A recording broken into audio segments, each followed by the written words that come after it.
In a recent blog that I sent out to Isla families, I discussed the social media and how it can be used with younger students. And to be clear at the beginning, I want to say I agree with most experts that it is much better to delay giving your child access to things like social media. So this message is not necessarily for parents who have younger children who are in primary or elementary, but it is a fact of life that at some point your child or you may be willing to begin that process of allowing them access to some of the tools that will let them socialize in today's digital age.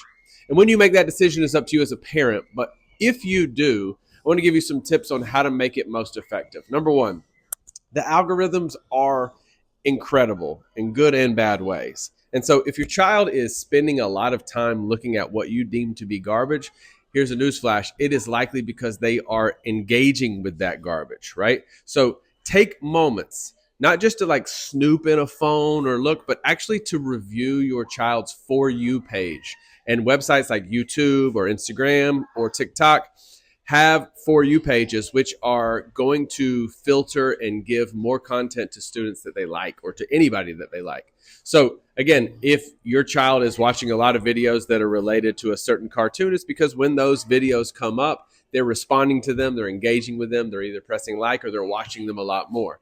So if you sit down every so often, I like to do it every week or so with my kids and just scroll the For You page with them, it gives you an incredible insight into what they're into. Now, if you're starting to see things that are problematic, you have a couple of options. As always, you can always, as a parent, limit your child's access to social media. And I highly recommend, especially in the beginning days, to set some controls on devices and phones. There's incredible tools now that will allow you to actually see how much time, to limit the amount of time, and of course, to make sure that your child, when they're starting to look at these types of things, are doing them in your presence so that they're not engaging with things that you don't want them to engage with.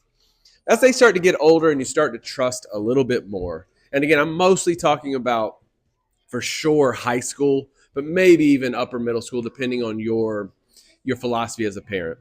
As they start to begin to use these tools, you start to trust the amount of time that you're going to allow them to use these tools, and you're engaging with your child and connecting with them by reviewing those algorithms and those For You pages.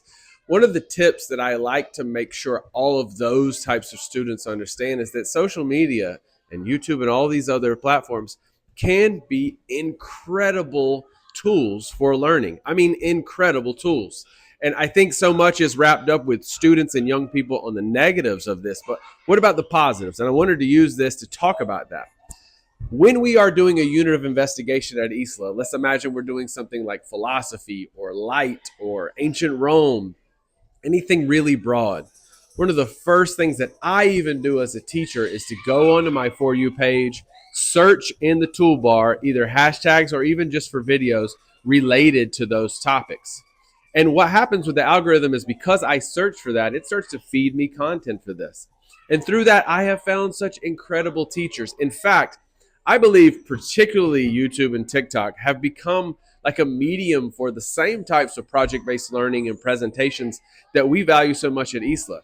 It is common for me to see incredible speeches, entertaining performances, breakdowns, analysis, arguments related to topics that we use right here in school.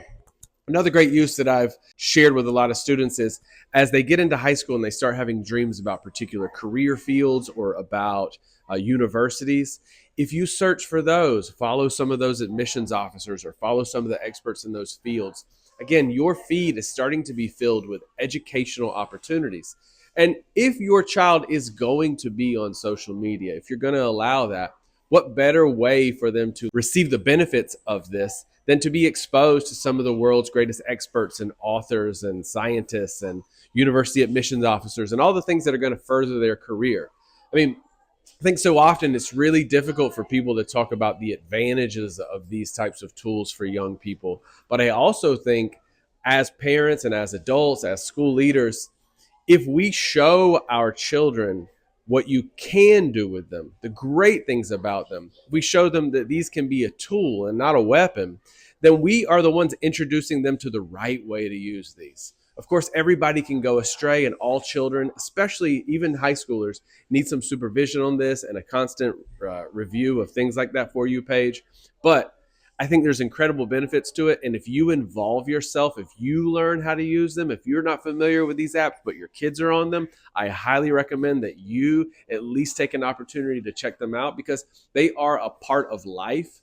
And many adults in this day and age, when they're looking at like what they need to do to start their business or to connect with other potential job offers or to learn something about a thing that they need in their field or with their family or whatever, they're going to these areas and learning. So, it's a beautiful thing that we have people out there sharing their knowledge, willing to engage, willing to offer help, willing to give arguments and analysis and reviews, as long as our kids and the young people that are beginning to use these platforms understand how to use them. They understand how to decipher which creators are positive and which creators may be feeding them things that are not actually true. So again, that's where the role of the adult can play in.